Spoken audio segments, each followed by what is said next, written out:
పెళ్ళైనా పండగైనా వేడుక ఏదైనా పట్టుచీరల ప్రత్యేక వేదిక వారాహి సిల్క్స్.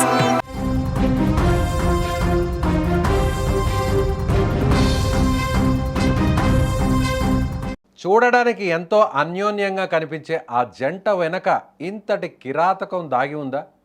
నవ్వుతూ కెమెరా ముందుకు వచ్చే ఆ యూట్యూబర్ ప్రాణాలు తన భర్త చేతిలోనే గాల్లో కలిసిపోతాయని ఎవరూ ఊహించలేదు.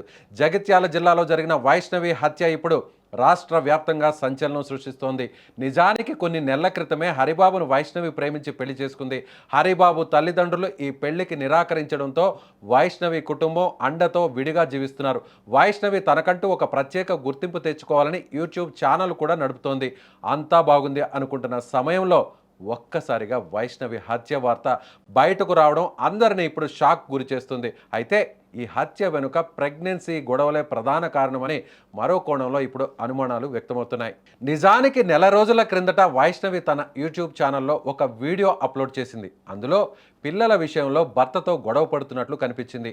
అది కేవలం ప్రాంక్ వీడియో అని వారిద్దరూ అప్పట్లో చెప్పినప్పటికీ ఆ వీడియోలో వారిద్దరి మధ్య జరిగిన వాగ్వాదం చాలా సహజంగా ఉంది. అంటే ఆ గొడవ అప్పట్లోనే రియల్గా జరిగిందనే అనుమానం ఇప్పుడు బలపడుతుంది. నిన్న రాత్రి కూడా వీరిద్దరి మధ్య ఇదే విషయంలో చిన్నపాటి గొడవ జరిగిందా? ఆ సమయంలో కోపోద్రిక్తుడైన హరిబాబు కనికరం లేకుండా గర్భిణి అని కూడా చూడకుండా వైష్ణవిపై కత్తితో దాడి చేశాడా? ఆమె ప్రాణాలు పోయే వరకు దారుణంగా హింసించాడా? తమ కూతురిని అన్యాయంగా ఇలా పొట్టన పెట్టుకున్నాడని ఆ హరిబాబు ఇంత దారుణంగా చంపాడని వైష్ణవి తల్లిదండ్రులు ఇప్పుడు ఆరోపిస్తున్నారు. ఇలాంటి హరిబాబును కఠినంగా శిక్షించి ఉరితీయాలని వైష్ణవి తల్లిదండ్రులు కన్నీరు మున్నీరు అవుతున్నారు. ప్రేమించి పెళ్లి చేసుకున్నవాడే కాలయముడుగా మారడంతో ఆ కుటుంబంలో తీరని విషాదం నిండింది. ప్రస్తుతం పోలీసులు కేసు నమోదు చేసి హరిబాబును విచారిస్తున్నారు. ఆ ప్రాంక్ వీడియో వెనుక ఉన్న నిజాలేంటో బయటకు రావాల్సిన అవసరం ఉంది. అసలు ఆ వీడియోకు ఈ హత్యకు ఏమైనా సంబంధం ఉందా, లేదా క్షణికావేశంలో జరిగిన గొడవ మాత్రమేనా అన్న కోణంలో ఇప్పుడు దర్యాప్తు చేస్తున్నారు పోలీసులు. చూస్తుంటే ఈ కేసులో మరిన్ని భయంకరమైన నిజాలు బయటకు వచ్చేలా కనిపిస్తున్నాయి.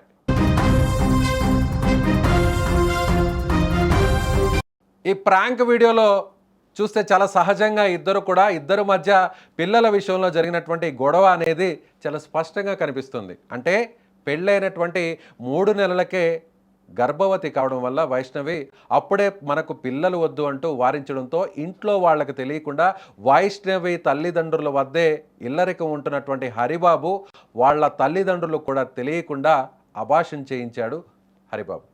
అయితే ఈ విషయాన్ని తన తల్లిదండ్రులకు తెలియకుండా గోప్యంగా ఉంచినటువంటి వైష్ణవి ఆ తరువాత కూడా పిల్లల విషయంలో ఇద్దరికి గొడవ జరుగుతున్నటువంటి క్రమంలో ఆ వీడియోని సెల్ఫీగా షూట్ చేసి ఆ వీడియోని ఛానల్లో పోస్ట్ చేసింది. ఇప్పుడు సరిగ్గా 4వ నెల నడుస్తున్నటువంటి క్రమంలో ఆ తర్వాత ఇది జరిగిన వెంటనే మళ్ళీ గర్భవతి అయినటువంటి వైష్ణవి 4వ నెల గర్భవతిగా ఉన్నటువంటి క్రమంలోనే ఇప్పుడు హరిబాబు హత్య చేశాడు. అంటే పిల్లలు పుట్టడం తనకు ఇష్టం లేదా అనేటువంటి అనుమానం ఇప్పుడు అందరికీ కలుగుతుంది. ఇంత క్రూరంగా హరిబాబు ఎందుకు మారాడు? దీని వెనకున్నటువంటి వాస్తవాలేంటి? ఖచ్చితంగా పోలీసులు కనిపెట్టాలి. అతి తొందరలోనే ఈ దుర్మార్గుడికి, ఈ కసాయి వాడికి ఇంతకంటే మాటలు రావట్లేదు. ఎందుకంటే కొన్ని నెలల్లోనే తనకు పుట్టబోయేటువంటి బిడ్డ బయటకు వస్తాడంటే ఏ తండ్రి అయినా కూడా తన భార్యను, ఆ కడుపులో ఉన్నటువంటి బిడ్డను ఎంతో ఆప్యాయంగా, ఎంతో ముద్దుగా కాలు తీసి కాలు బయటకు పెట్టకుండా భార్యను చూసుకునేటువంటి భర్తను చూసుంటాం. ఏ భార్య అయినా గర్భవతిగా ఉంటే ఆ భార్యకు చిన్నపాటి నొప్పి కూడా కలగకుండా భర్తలు ఎన్నో కష్టాలు పడడం మనం ఇప్పటివరకు చూసుంటాం.